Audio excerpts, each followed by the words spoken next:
'Pag may rally na lang sa dahig, magsasalita na lang Boss Bad sa Zoom. Hindi po ako gano'n kasikat para magsalita ako, baka sabihin ng mga tao, "Sino ba 'yan?"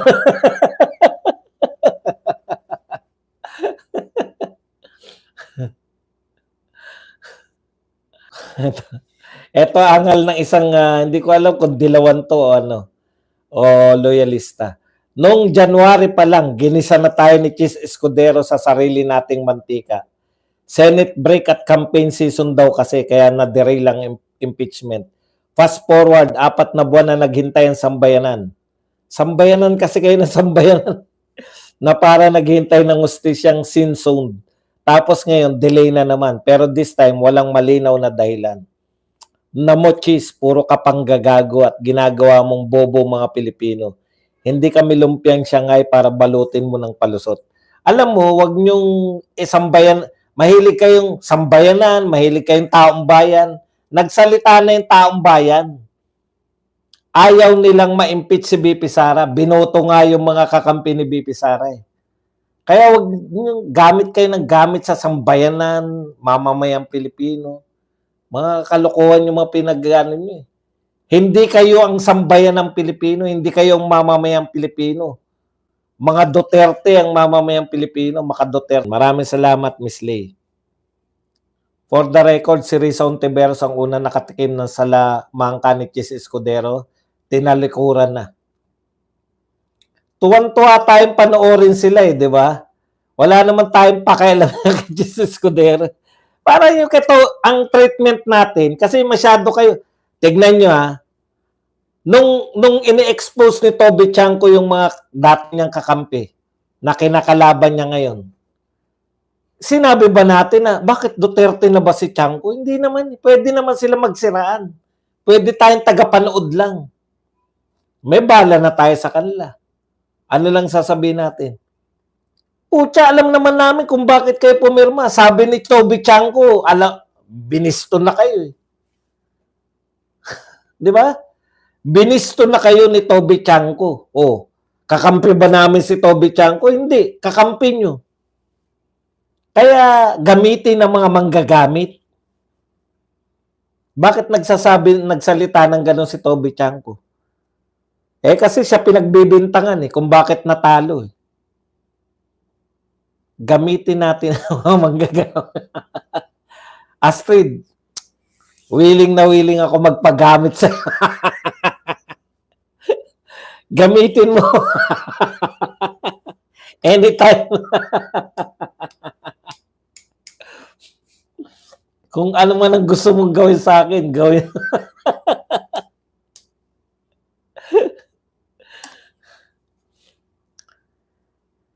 Pahiram na isang gabi mo. Boss Bad, hanapin mo yung nanay nung ex mo na nagsabing bastos ka, sabi mo sa kanya na may radio. Sila naman may Duterte Black. Ako rin na Astrid. Ang dami nagpapagamit eh. Hindi, okay na. Iba talaga ang tinititigan sa tinitignan lang, Sir Badong. Yan, Russell. Heidi Sacco. Boss Easy. Hindi, katuwaan lang yan eh. Napagkakatuwaan lang natin ang lahat. Huwag niyo masyadong siniseryoso mga anong dito. Di ba? Pinapasaya lang natin. Boss Badong, ano ba meron sa Senate President? Bakit maraming gusto sa... Ikaw naman, Nomar. Oh. Alam mo, ewan ko lang kung bakit nagtataka kayo. Palagay na natin na walang perang involved, hindi ka kikita. Yung napaka-prestige po nun. Minsan kasi, mahirap po ipaliwanag kasi tayo, ang gusto lang naman natin kumita ng malaki, di ba? Pagka ganun eh. Pero paano yung mga kumikita na ng malaki? Paano yung mga milyonaryos, multi-millionaire? Iba na yung antas na hinahanap nila. Gusto naman nila ng panibagong trail. Gusto naman nila mga recognition. Di ba? O halimbawa na lang si Sharon Cuneta. Di ba? Anyaman yan, multi-millionaire yan, bago niya pa makilala si Kiko Pangilinan. Ang gagwapo ng mga naging karelasyon niya. Gabby Concepcion, Richard Gomez, Robin Padilla, Miguel, anong pangalan nun? Yung kamukha ni Super, panay gwapo. O iba naman eh. Alam mo yun, yung kung ano yung wala ka. Kung ano pa yung kulang mo. Ganun ang tao eh. Kung ano pa yung kulang mo, yun yung hinahanap mo. Yung hindi mo pa natitikman. Kaya, ganun talaga yun. Palagay na natin na hindi talaga yung power yung gusto mo. Meron ka pang gusto eh. Miguel Rodriguez yun. Diba isa sa mga Santiago. Hindi ko alam kung si Ruel o si Randy naging shota niyan. Siyempre, kumpara kay Kiko, si Kiko na pinakamatalino, aminin nyo, di ba? Napuno ka na ng mga kagwapuhan na nagsawa ka na. Pag lagi mo natitikmang, mananawa ka rin. Hanapin mo rin. Sa ulam na lang eh. Di ba, nung di ka ganong makakain ng mga fried chicken, mga baboy, yun ang gusto mo, di ba? Laging ang binibili mo, yung ulam nyo lagi, mga dilis-dilis, tuyo-tuyo. Putya, ngayon, sardinas, di ba? Ayaw ko na nito. Sana makatikim naman ako. Nung baboy na lang ng baboy, gusto mo naman ng mga tuyo, sardinas. Ganun lang talaga. Ang mga tao mahilig sa ibang putahe.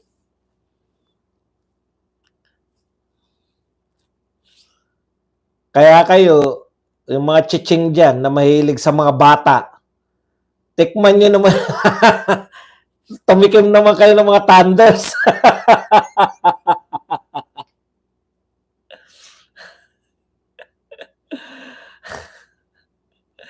Kiko, wow, dagat. Ate Astrid Delia, pinapainit na naman si Tatay Badong. Sir Badong, pwede na po pala hindi matuloy ang impeachment kung sa June 11 palang pagbobotohan na sa resolusyon na inamin na ni Senator Bato. Pag nakapirma na po ron 13, wala na po yan. Wala na po impeachment. Kaya nagpapapirma eh. Totoo yan, boss, nakakasawa din ng mga pogi. Correct.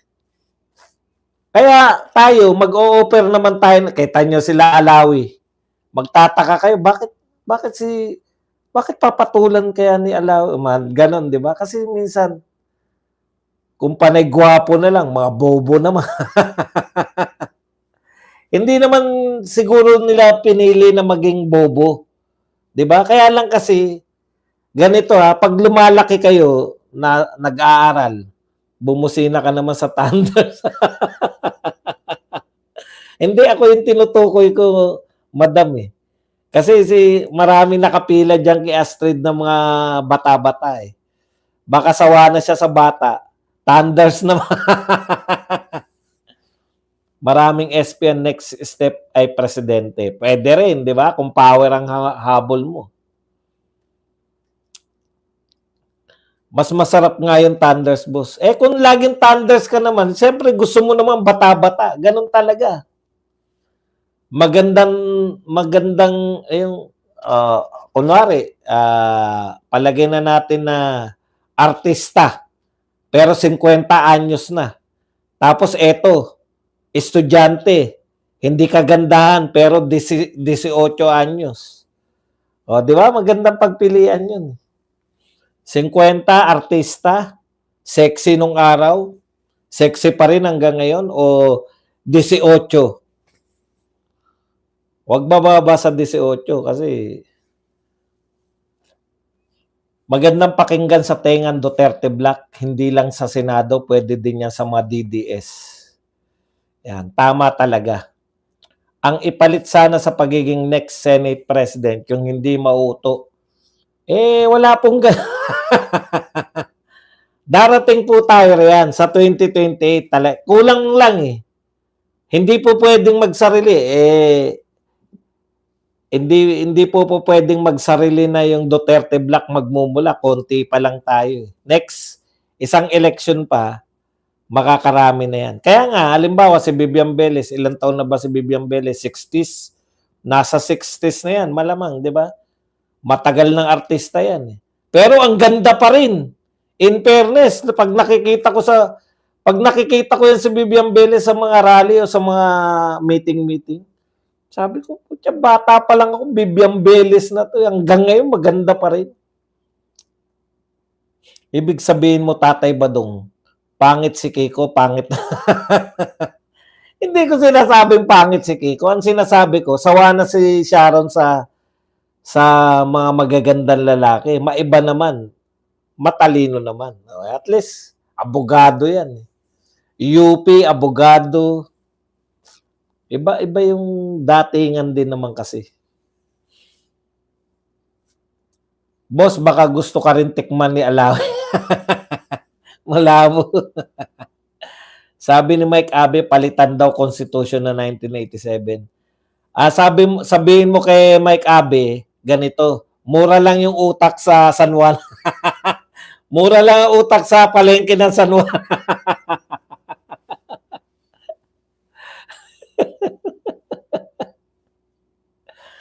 Makunat yung mga Thunders. Kailangan ng robust ang Thunders. Alice Dixon, Boss Buds, walang kupas. Yun na nga eh. Halimbawa si Alice Dixon, 50 anyos. Diba?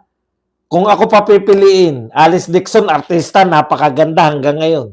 O 18 anyos na hindi kagandahan. Pero estudyante. Koleyala. Diba? Yun ang magandang pagpipilian. Walang kupas. Boss Buds, mahirap yung sitwasyon ni French Castro pag St. Peter's na mo. Wala. Grabe.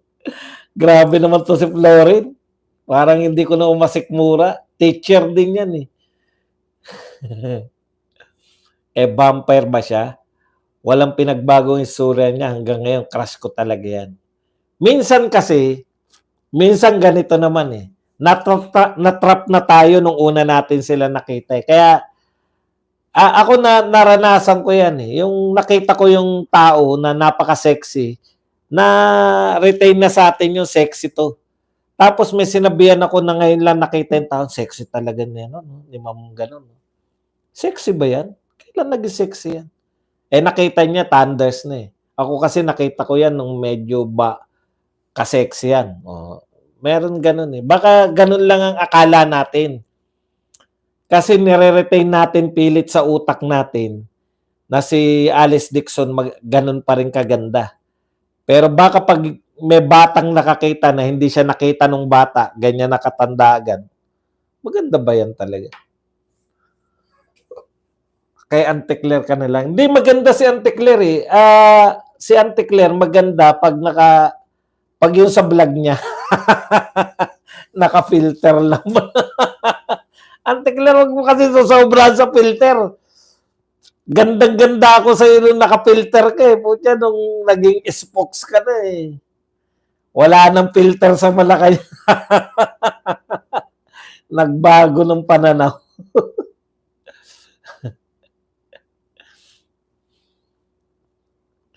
Saan ba nakapanig si Tito Soto, Duterte o Alyansa? Alyansa naman si Tito, hindi naman naging Duterte yan eh. Nanliligaw, iba po yung nanliligaw sa pumapanig. Magkaiba po yun, no? Nanliligaw lang sila sa Duterte. Si Chis Escudero nanliligaw, si Tito Soto nanliligaw. Di ba? Hindi naman po nila dinidine yan. Nanliligaw po sila sa Duterte Black. Ang sabi ko nga, at least ito si Chis Escudero, nanliligaw, may dalang bulaklak, may dalang chocolate, at may dalang pamerienda. Si Tito Soto, makikikain lang. Wala naman eh, katulad nito, kahit ang daming asar kay Chis, maski mga Duterte, at least, ayaw niya ng impeachment. Masasabi mo ba yan kay Tito Soto? Kaya nga checkmate siya ni ano eh. Bottom line, yung mga kakampi ni BP Sara, boboto yan sa mga pabor sa mga Duterte yung mga ginagawa ngayon. Before election, hindi ganyan yung tono ni Chis Escudero, di ba? After election, biglang naging pabor na siya sa mga Duterte. Napapaboran na niya. Ayun na nga yun eh. Mangga nga eh. Ang tawag dyan, yan ang mga ultimate mangga.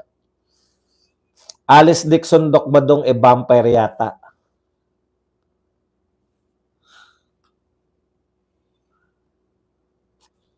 Kaya kung mariretain po si Chis Escudero, kasalanan ni Tito Soto rin. Eh, puto, wala ka namang inoffer eh. George Anthony, 125. Thank you very much. Boss Buds, pakape po. Yan. Maraming salamat sa iyo, George Anthony. Yan. George Anthony ba? Kasi yan nakalagay lang Anton. Tapos tut. Ami Austria, bagay kayo, Boss Buds. Matanda na si Ami Austria ngayon. Tignan. Parang pag nakita nyo si Ami Austria, parang si ano lang, yung nasirang yung nung umaatin pa na rally, yung kamamatay lang na si ano, ng pangalan nun. Yung dating PCSO. George Anthony Fernandez pala. Yan. Between Chis and Soto, kay Chis ako, lawyer siya, Soto, puro papapile. Hindi ko kursunada si Priscilla Almeda. Yan ba si Abby Biduya? Alice Dixon, kinuha daw yan ng Asa Robinson. Mga chismis na ganyan. Boss Bas, tanong, kung si Bongo tatakbong president 2028, pero kakaupo niya ng 2025, di ba dapat 6 years ang Senate contract niya? Means, mag-resign ba siya sa senator? Hindi po. Hindi po. Senador po siya, si Sandra Cam, tama. Senador pa rin. Alimbawa, si Bongo, tumakbo halimbawa, tapos natalo, senador pa rin siya. Hindi siya magre-resign as senator. Marami na pong ganyan. Natalo, pero senador pa rin.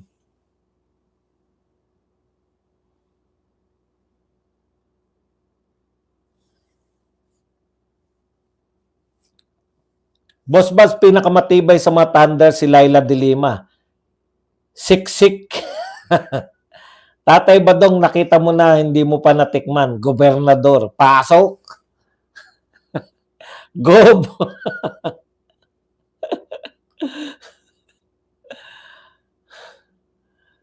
Habibi Duya versus Habibi Binay. Cassandra yun, boss. Hindi. Yun nga, si Cam. Kamukha ni kahawig ni Ami Austria nung magsitanda na sila. Si Sandra Cam. Tatay Badong, kilala ba si Tina? Kapatid ni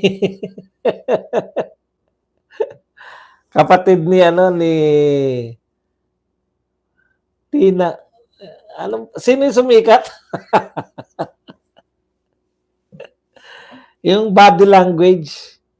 Pucha, tabingirin yung mukha nun. Asawa ni Tito Soto, pinsan daw ni Lisa. Hindi ko na alam yan. Talagang takot na sila kay BP Sara, kaya nagbabaliktara na, malapit na kasi ang 2028.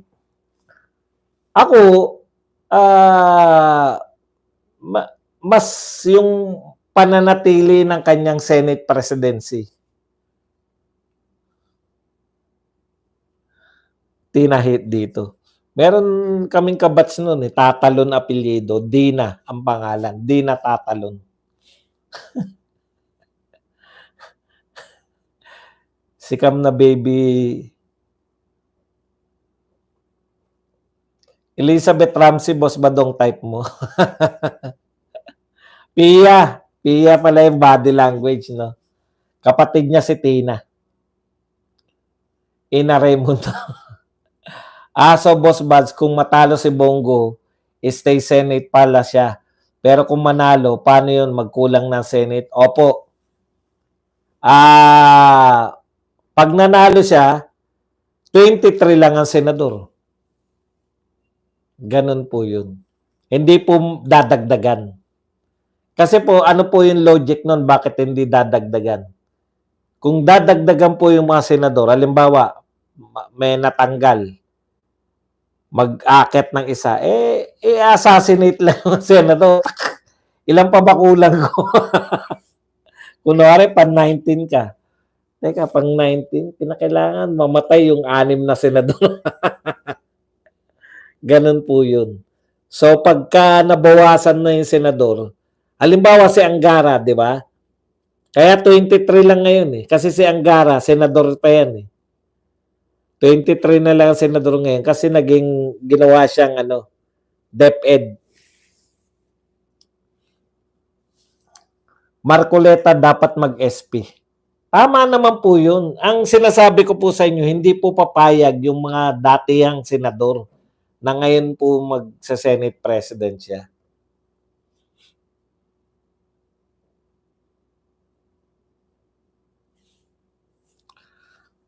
Paano kung tatakbo din si Vico Soto sa 2028 Alam niyo po, ano po pakialam ko kung magtakbuhan sila lahat? Si Sara Duterte po ang pambato natin.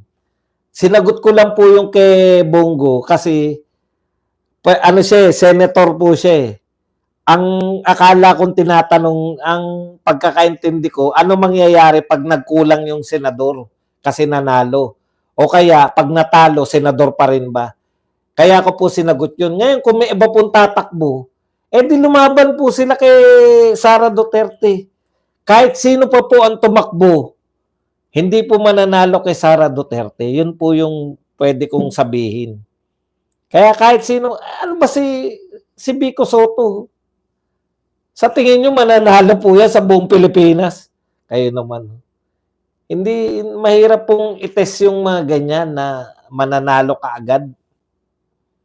Doon pa lang siya, Pasig. Ano ba yung Pasig? Ilang milyon ba? Wala pa nga milyon ng boto yata ng mga taga-Pasig.